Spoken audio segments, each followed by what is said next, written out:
शिव पुराण के अनुसार सोमनाथ ज्योतिर्लिंग भगवान शिव का प्रथम ज्योतिर्लिंग है। गुजरात प्रांत के काठियावाड़ क्षेत्र में समुद्र के किनारे सोमनाथ नामक विश्व प्रसिद्ध मंदिर में यह ज्योतिर्लिंग स्थापित है। पहले यह क्षेत्र प्रभास क्षेत्र के नाम से जाना जाता था। यही भगवान श्री कृष्ण ने जरा नामक बैल्य के बाण को कारण बनाकर अपनी लीला का अंत किया था। सोमनाथ ज्योतिर्लिंग को सोमदेव यानी चंद्रदेव ने स्थापित किया था। इतिहास में इस मंदिर को तोड़ने की कई बार कोशिशें भी हुई है और कई बार यह आक्रांता सफल भी हुए हैं, लेकिन आज के समय में सोमनाथ मंदिर के ऊपर झूलता भगवा ध्वज इस बात का प्रतीक है कि घमंड का सर हमेशा ही नीचा रहता है। आज शायद आप लोग उन मुस्लिम आक्रांताओं का नाम तक नहीं जानते होंगे, लेकिन सोमनाथ की महिमा से आप सभी वाकिफ होंगे। ज्योतिर्लिंग दर्शन की सीरीज में पहला ज्योतिर्लिंग सोमनाथ ज्योतिर्लिंग की कथा इस प्रकार है। दक्ष प्रजापति की 27 कन्याएं थे। उन सभी का विवाह चंद्रदेव के साथ हुआ था, लेकिन चंद्रदेव का प्रेम उनमें से केवल रोहिणी के प्रति ही रहता था, जिसके कारण दक्ष प्रजापति की अन्य कन्याएं बहुत ही दुखी रहती थी।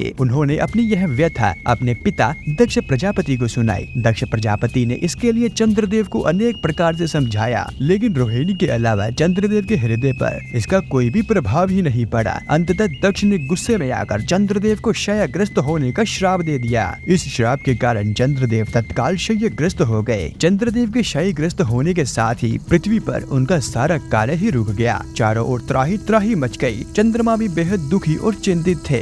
उनकी प्रार्थना सुनकर इंद्र देवता और ऋषिगण उनके उद्धार के लिए पितामह ब्रह्मा जी के पास गए। सारी बातों को सुनकर ब्रह्मा जी ने कहा, चंद्रमा अपने श्राप से मुक्ति पाने के लिए अन्य देवों के साथ पवित्र प्रभास क्षेत्र में जाकर मृत्युंजय भगवान शिव की आराधना करे। उनकी कृपा से अवश्य ही इसका श्राप नष्ट हो जाएगा और यह रोग मुक्त हो जाएंगे।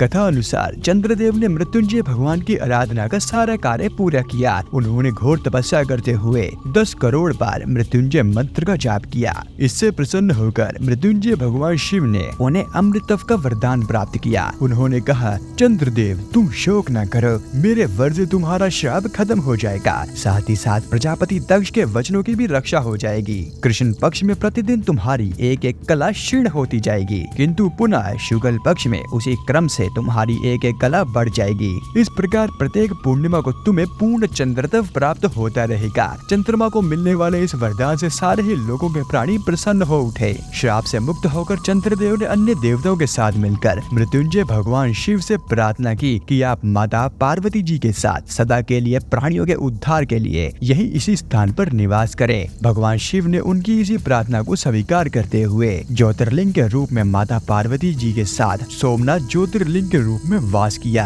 पावन प्रभास क्षेत्र में स्थित इस सोमनाथ ज्योतिर्लिंग की महिमा महाभारत, भगवत गीता तथा संकंद पुराण में भी विस्तार से बताई गई है। चंद्रमा का एक नाम सोम भी है। उन्होंने भगवान शिव को ही अपना नाथ यानी स्वामी मानकर यह तपस्या की थी। अतः इस ज्योतिर्लिंग को सोमनाथ कहा जाता है। इसके दर्शन, पूजन, आराधना से भक्तों के जन्म जन्म के सारे पाप और दुष्ट कृत्य विनष्ट हो जाते हैं। वह भगवान शिव और माता पार्वती जी की अक्षय कृपा का पात्र बन जाते हैं। मोक्ष का मार्ग उनके लिए सहज ही सुलभ हो जाता है। वहीं ऋग्वेद में भी सोमेश्वर महादेव की महिमा का उल्लेख मिलता है। बताते हैं कि अरब यात्री अल बुरानी ने अपने यात्रा वृत्तांत में इसका विवरण लिखा था, जिससे प्रभावित होकर आक्रांता मोहम्मद गजनी ने सन 1025 में मंदिर पर हमला किया। फिर सन 1257 में जब दिल्ली सल्तनत के सुल्तान अलाउद्दीन खिलजी के सेनापति नुसरत खान ने गुजरात पर हमला किया था, तो उसने सोमनाथ मंदिर को दोबारा तोड़ दिया था और सारी धन संपदा लेकर लूट गया था। इस तरह मंदिर के पुनर्निर्माण और आक्रमण का सिलसिला जारी रहा और फिर तीसरी बार 1395 में गुजरात के सुल्तान मुजफ्फर शाह ने मंदिर को फिर से तोड़वाया और सारा चढ़ावा लूट लिया, लेकिन मंदिर फिर से संवारा गया। लेकिन तभी मुजफ्फर शाह के बेटे अहमद शाह ने 1412 में अपने पिता का कृत्य फिर से दोहराया, लेकिन फिर भी इस मंदिर को दोबारा बना दिया गया। मंदिर को मुगल शासक औरंगजेब की क्रूरता का भी सामना करना पड़ा था। औरंगजेब के वक्त सोमनाथ मंदिर को 2 बार तोड़ा गया। पहली बार सन 1665 में मंदिर तोड़वाने के बाद जब औरंगजेब ने देखा कि हिंदू स्थान पर अभी भी पूजा अर्चना करने आते हैं, तो उसने वहां एक सैन्य टुकड़ी भेजकर लूटपाट और कत्लेआम करवाया और मंदिर फिर से तोड़ा गया। इस समय जो मंदिर खड़ा है उसे भारत के गृह मंत्री सरदार वल्लभ भाई पटेल ने 1925 1950 में दोबारा बनवाया था। 1 दिसंबर 1995 को भारत के राष्ट्रपति शंकर दयाल शर्मा ने इसे राष्ट्र को समर्पित किया। इस मंदिर की महिमा को 6 बार के हमले भी भक्तों के मन से हटा नहीं सके। 7वीं बार इस मंदिर को कैलाश महामेरु प्रसाद शैली के रूप में बनाया गया था, जिसका निर्माण कार्य में सरदार वल्लभ भाई पटेल भी जुड़े रहे थे। तो यह थी 12 ज्योतिर्लिंगों में प्रथम ज्योतिर्लिंग की स्थापना कथा और इतिहास। और यह वीडियो देखने के लिए आपका धन्यवाद।